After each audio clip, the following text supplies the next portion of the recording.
Wait. Yes. Yes, Prabhu. Hare Krishna. You're able to hear me? Hare Krishna, Prabhu. Yes, thank you. Yes. Okay. Hare Krishna. Hare Krishna, Prabhu. Mataji. Sorry for the inconvenience. Anyway, the prayers he has. Thank you. Hare Krishna. Om Gyan. Hare Krishna.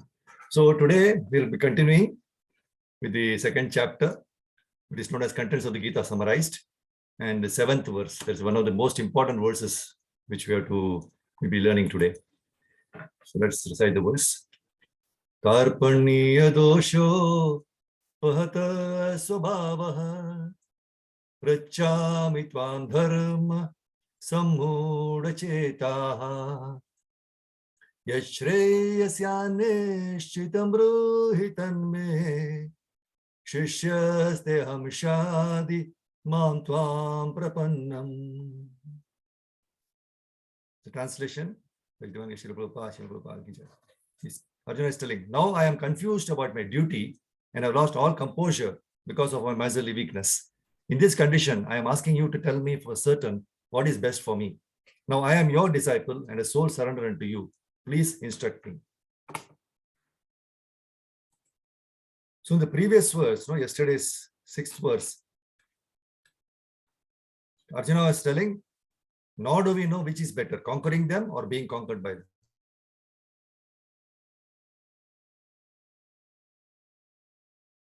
Progress. If we kill the sons of Dhritarashtra, we should not care to live. Yet, they are now standing before us on the battlefield. So Arjuna, he did not know whether he should fight and risk unnecessary violence, although fighting is the duty of the Kshatriyas, right? Or whether he should refrain and live by begging. So this is the confusion he was having. So we can see this in Srimad Bhagavad, this verse 2.7. Arjuna was completely confused about his duties.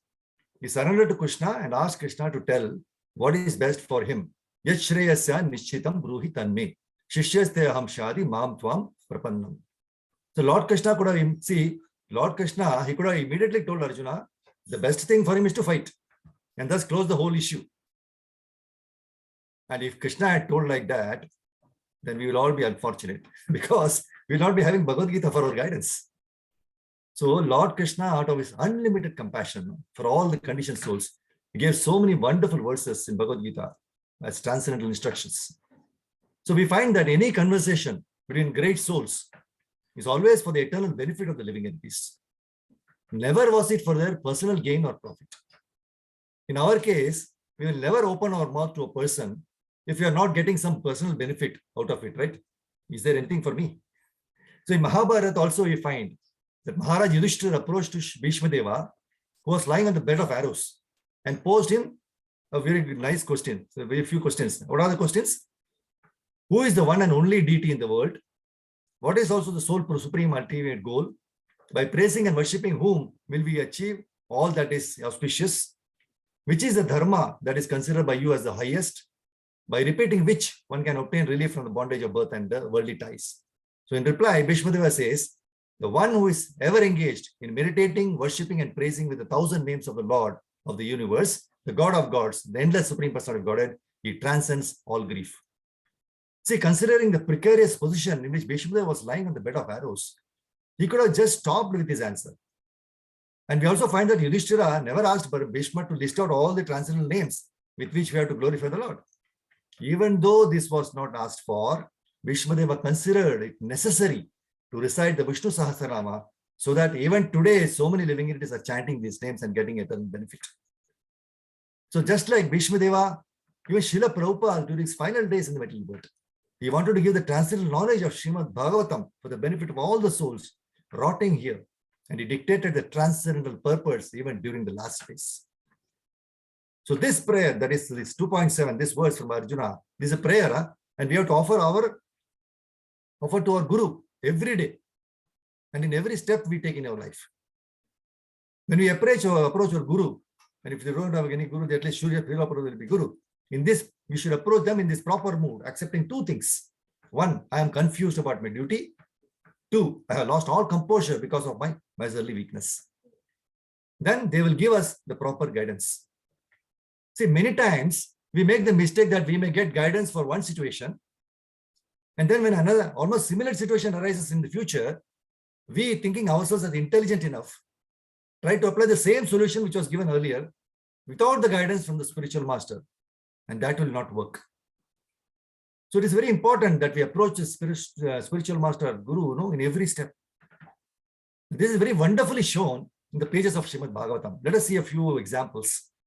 See, in the 7th canto, we find that when Hiranyakashipu was terrorizing the universe, the demigods and sages prayed to the Lord for relief from Hiranyakashipu's rule.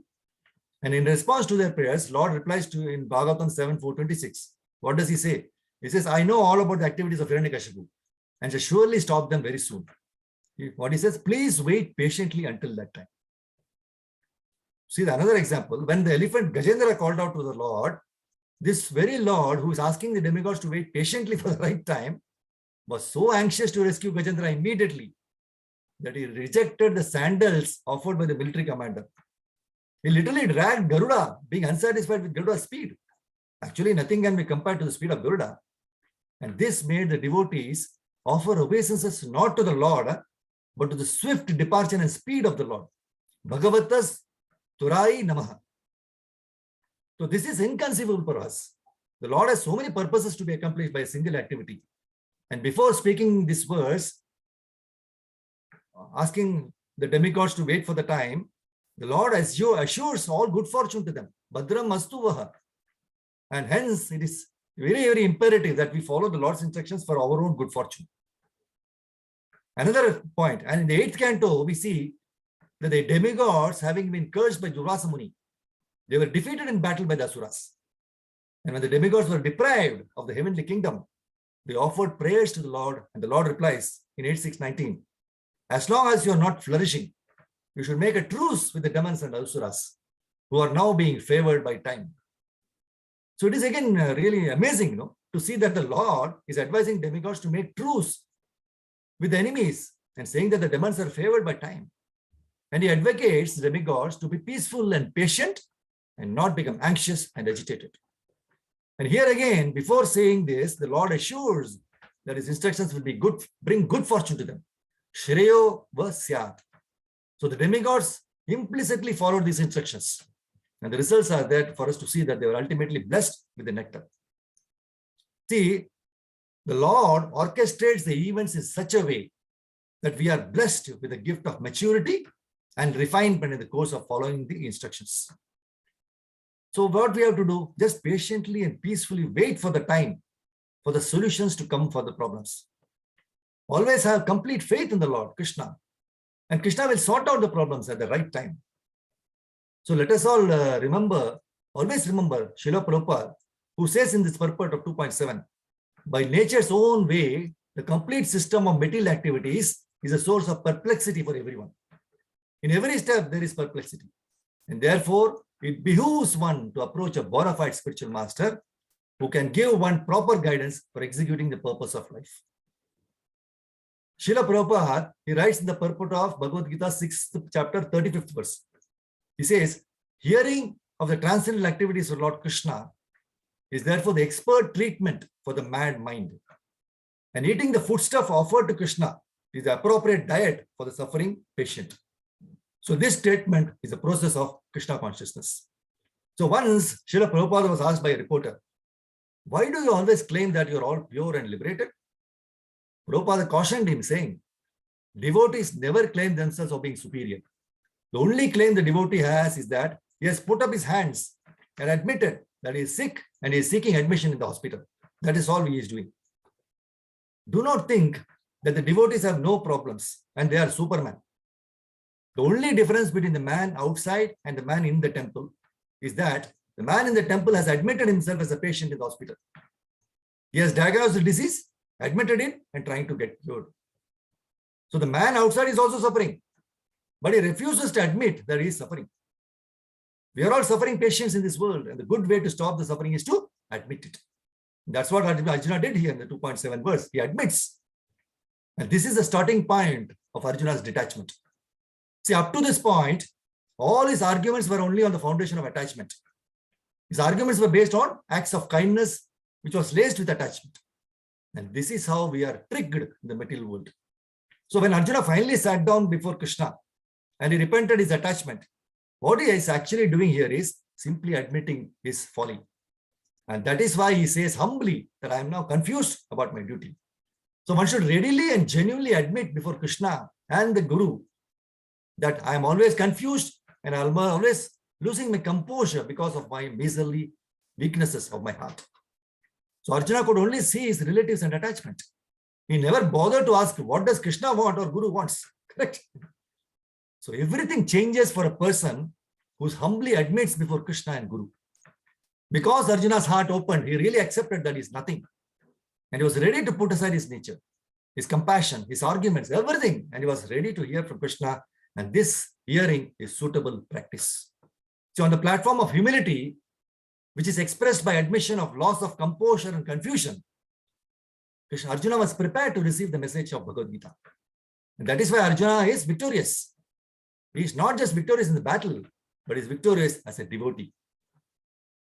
So in this verse, the great devotee Arjuna surrenders submissively to the great teacher, Lord Krishna. The entire verse is a lesson for a lifetime. The word karpanya means miserly and dosha means fault. So human life is so precious that we can recognize what is our real swabhava, but we are misers in not following that. The real swabhava is to be submissive, right? And humble and follow the instructions of Guru and Parampara. But we every time fall and ensure that we follow the dictates of the mind and don't align with Guru's instructions. And this non-submissive quality is also miserliness, kripana. Now, Srila Prabhupada gives a very nice example to understand swabhava. If you make a dog a king, does it mean that he will no longer lick the shoes? The dog's nature is to lick the shoes. So if you're making like a king and makes him sit on the throne, as soon as he sees a shoe, he will jump down. That is his swabhava. Now here Arjuna's swabhava is a kshatriya. And if we see the previous verses, he gives so many arguments and explanations not to fight the war due to the bodily affections. So Arjuna goes to the extent of even changing his occupation to begging and leading a life which is completely against the dharma of a kshatriya. So every time we try to contradict away from the Shastras, the perplexities in our mind increases and we do the exact opposite instruction of Guru. So thus the turning point for everyone is to quickly understand our weakness and surrender to Guru and other Vaishnavas, just like how Arjuna did. The moment Arjuna realized that he was a miser in not following the Kshatriya dharma, he requests the Lord to instruct him what is good, Shreyaha for him. He turns to Krishna, Prachami Tvam, to seek advice and remove the dosha. So he requests Krishna to instruct about his real dharma so that he can come out of the bewilderment, sammudha. So everyone is bewildered in the human life. Every human being suffering from a bhavaroga, material function, infection, as the materialist world has suppressed our real consciousness. And we're also leading the life that is like that of an animal life. There are so many challenges in human life that it takes us far away from our real constitutional position. And that we are here only to serve the Guru and go back to Godhead. See, Maya kicks and tricks in so many ways. In the birth after birth, we will fall for the insignificant material positions and forget our real swabhava. Though Lord Krishna and Arjuna are related by blood and share a very friendly relationship, Arjuna, in true spirit of being a disciple, completely surrenders to Krishna and declares that he is a student by saying, Shishyas te aham. Not just a student, but a surrendered Tvam Prapannam and submissive student. The Lord Krishna also says in 4.34 Bhagavad Gita, Yed Tadvidi Pranipatena Pariprashnena Sevaya. And we need to use this 3S formula to gain knowledge. First S is approaching the spiritual master, Pranipratena. Second S is submissive inquiries, Pariprashnena. Third S is by rendering service, Sevaya. So if you are submissive and serve the Shastras, Guru and Vaishnavas, then all that is troublesome to our heart will be quickly vanquished. So why the materialist infection still resides in our heart, even after being Krishna consciousness for so many years? My Guru Maharaj used to say, we are living in a complete illusion that we are devotees. So in the first chapter of Bhagavad Gita, Arjuna Vishada Yoga, the Supreme Personality of Godhead is right in front of Arjuna. But it does not instruct a word, but keeps patiently listening to Arjuna's arguments of not fighting. Only when Arjuna repents and submits himself, then the Lord starts giving his instruction. So if this is the situation for the great devotee Arjuna himself, who is extremely close to Krishna, then we need to understand our pitiable situation. So how much we must be submissive is something that we need to meditate upon.